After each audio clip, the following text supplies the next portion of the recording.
Welcome to the deep dive. You ever hear all that talk about market indices and feel like you're missing something? Yeah, it can sound pretty technical sometimes. Exactly.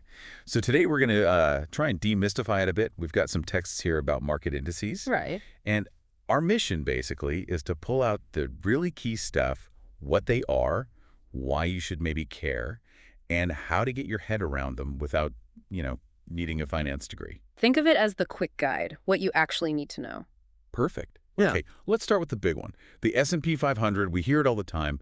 What's the core idea? Sure. So the S&P 500, it's essentially tracking the performance of 500 of the largest companies listed in the U.S.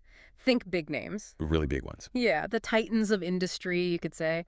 It's widely seen as probably the best single gauge of the large cap U.S. stock market. So like a health check for the U.S. economy almost? In a way, yes. When people say the market is up or down, they're very often talking about the S&P 500. Gotcha. Okay, then what about the Dow Jones? The Dow Jones Industrial Average. That's another heavyweight name. Right, the Dow. It's older, actually, and quite different in structure. It only tracks 30 large, well-known U.S. companies, so fewer companies. Just 30 compared to 500. That's a big difference. It is. And the way it's calculated is different, too. This is important. The S&P 500 is weighted by market capitalization. Meaning the bigger the company's total value, the more impact it has on the index. Exactly. A company worth trillions has way more sway than one worth billions. Yeah.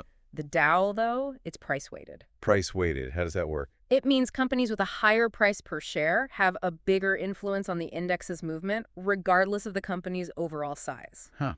So a $500 stock moves the Dow more than a $50 stock, even if the company with the $50 stock is like 10 times bigger overall. Precisely. It's a bit of an older methodology, some might say quirky, but it's still widely followed. So, Apple having a massive market cap really boosts its influence in the S&P 500. Right, reflecting its actual size in the market. Whereas a high stock price would give it more weight in the Dow. It's a key distinction. Okay, that clarifies things.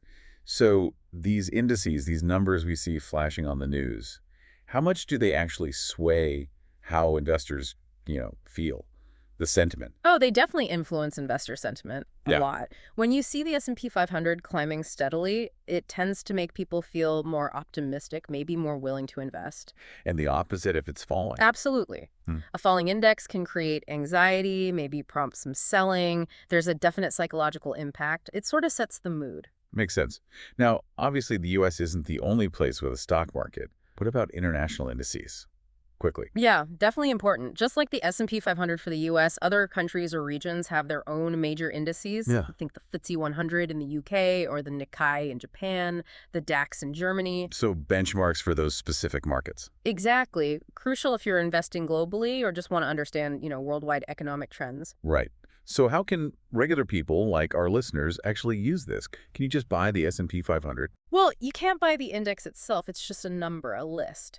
But what you can do is buy an index fund or an ETF that's an exchange-traded fund. Okay. And these funds are designed to basically own all the stocks in the index in the same proportions.